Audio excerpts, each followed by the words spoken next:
dad called. We ran over. They wheeled her by us with the helicopter crew. She was intubated, wrapped in one of the sort of warming foils. I was sure that we lost her at that moment. Being in a hospital is like being in Times Square. It's 24/7, the lights never go out. That's how hospitals are. They're helping people, they're saving lives. Ursula came from assisted living. There was just always activity going on, and it could be kind of distracting. You kind of just learn to live with that noise. It's not till people come through the door here that they realize that that's not what's here. Jill got sick, and it was taking a toll, a physical toll, not to mention the mental toll.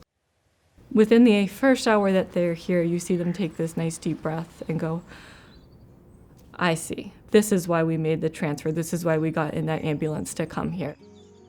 There was just a numbness. Walking into that room felt like coming home.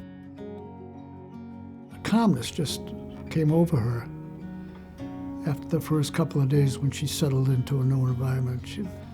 She was at peace. It's a suite, it's not a hospital room. And we get in there and my daughter could bring her dog in and all the grandkids came. Dawn used to come into our room, into Jill's room every day around 3:30 and said, what can I get you? I always tell them I can make whatever you want. I make breakfast sandwiches, fresh muffins, comfort food, as long as I have it in the kitchen. He went out of his way to try and give Jill everything that she might have requested. Some mornings she may have had ice cream for breakfast, if that's what she was in the mood for. She was a huge Red Sox fan, and she read a lot of books. Some weeks she'd read 6 books a week. I think I help the families out more than the patients. I'll put out sandwiches and the soup and everything so that they have something they eat. They don't have to worry and think about food. It's there for them, and they can stay with their family members. On Easter Sunday, we did an Easter egg hunt out front. Big glass windows, and we still have some little ones. And we did the Easter egg hunt so she could be there for it. Tucker is just a light for the staff, for the families, for the patients. It's magic puppy powers. It's a tough job, and it's 24/7. He brightens the room, gives the staff a reprieve from the serious work that they do here. I looked forward to coming to see her, but I also like to come to see the staff people because they were so nice to me as well. Oh my God, everyone is so wonderful. There was a family here. I just happened to make pineapple upside down cake. And he goes, that's his favorite food. And the next day the family comes up to me and says, oh, he passed, but I'm glad you made that for him for his last meal. You couldn't hear the oxygen beeping or making any noise whatsoever. She used to say to me, is that working? Because it was so quiet.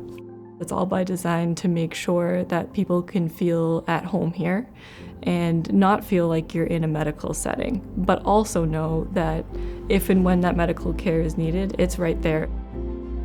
High Pointe provided us so much time to process and have these really, really powerful conversations, but also really lightweight, like normal family-like moments. It's all about dignity, and in the end, it's a gift to be able to have that in the end when you're saying goodbye to a loved one. She was always freshly cleaned, new nightgown, all washed up, looking like $1 million, you know? And that was love. I was with her by myself, and I was getting ready to leave for the night. I was sort of hugging her as she was on her bed saying goodbye, and I was emotional and crying. She said to me, like loud enough so I could clearly hear it, don't cry, Matthew.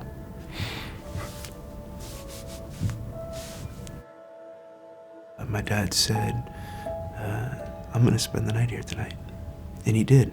And he fell asleep, and at 12:30, someone came in and he was sleeping next to her, and they woke him up.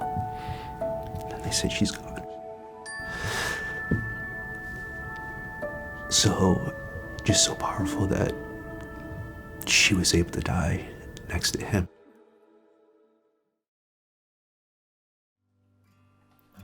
Somewhere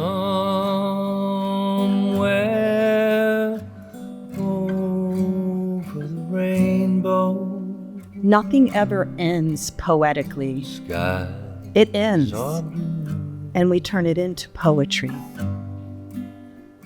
I want a word that means as the okay dream and not that bouquet, you dare devastated and stunned really do with joy.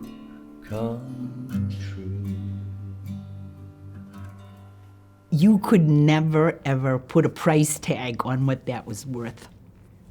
It just was life-changing for her to spend those 5 months here. This is a place that I don't think we will ever forget. Someday I'll wish upon a star and wake up where the clouds are far.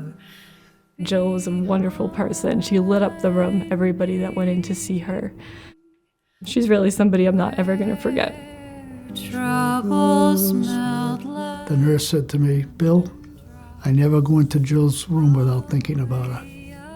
That speaks volumes. It made me feel so good that she was never forgotten. that's where